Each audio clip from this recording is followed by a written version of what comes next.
being so mad and behaving somehow. Yeah, how have you been today?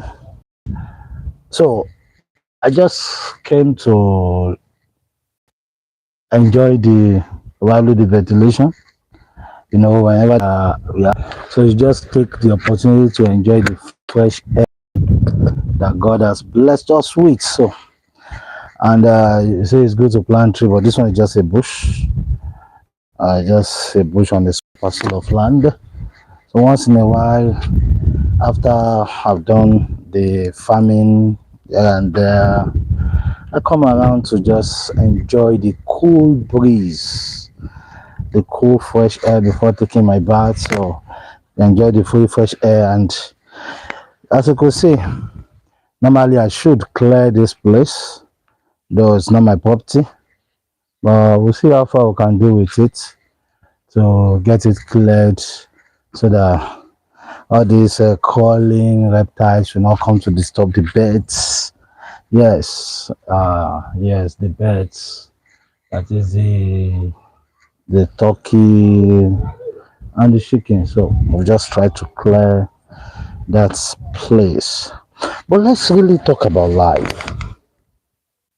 Let's talk about life. You see, we've gotten to a level where when things go wrong, we just move on as if nothing happened. We don't really address what goes wrong in life. We tend to just look at it as if it is part of life. We just go with it. So let's really talk. How do you deal with betrayal? When you are being betrayed by the person you thought was a friend, how do you handle it? Do you handle it with seriousness, or you just let it slide? And trust me, every unattended issues will repeat itself.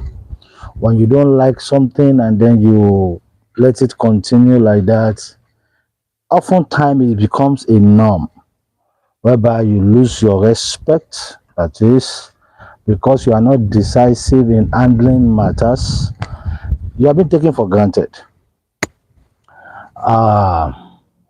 So every betrayal you just overlook, you don't attend to it. Every betrayal you just ignore. Another person will do the same thing, and the same person will repeat the same thing, and it becomes a regular habit whereby those who see you like that will tend to go that is where you are. You take every rubbish thrown at you. Therefore, how do you tend to handle this betrayal? Don't mind that I'm sweating. I just left my farm, my little poultry.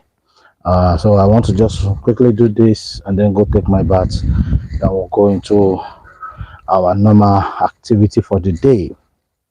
But I want us to look at it critically. The betrayals that comes your way that is not attended to, do you let it slide, or you believe it should be like that? The first question is, have you ever betrayed someone? If you have betrayed someone, like they say that the universe or life will always serve you with the plate you serve others. So how do you handle this betrayal that comes your way? How do you address it, or you don't even address it at all? This is what we want to look at today. If you don't address it, you should know that it will continue to repeat itself. But when you address it, perhaps it may stop. Yes, when you don't address it, is that they will take you for granted. They can say anything. People can say anything contrary to you, abuse you.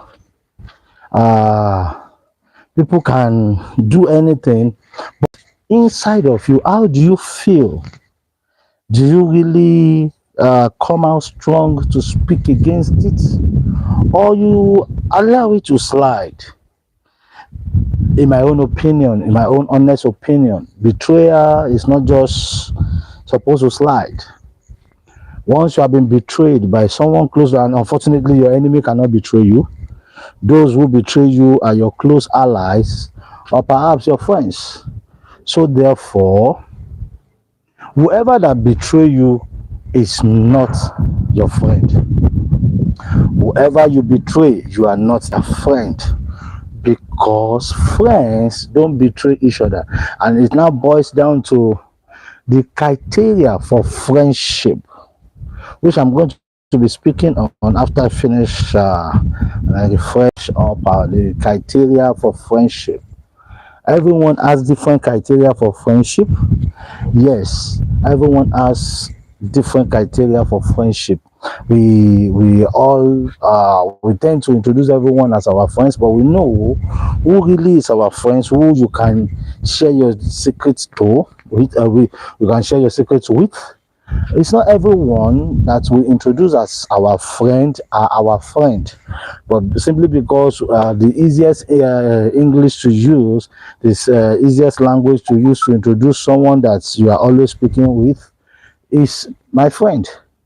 For example, many address their neighbor as their friend, their acquaintance as their friend. They introduce their perhaps their colleagues as their friend simply because they go out and come in together. But the truth is that it's not all these ones that are your friends. Yes, there are some of them that are not your friends, that because they are in your circle, you keep them as friends.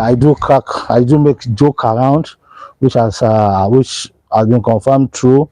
These jokes I throw around, we started this people started talking, especially the female gender, as saying sister supporting sister, women supporting women.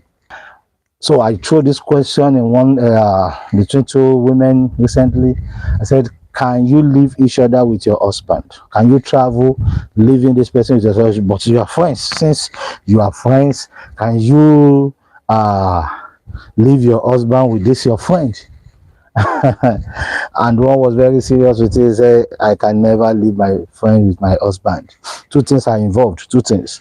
It's either she doesn't trust her husband, or she doesn't trust her friend. And obviously, whether you trust your husband or not, if you have gotten to the level where you don't trust your friend, then that person is not your friend in all sincerity, because you may not trust your husband, but you not being able to leave your friend with your husband says a lot about you and your friend, or perhaps talks a lot about you.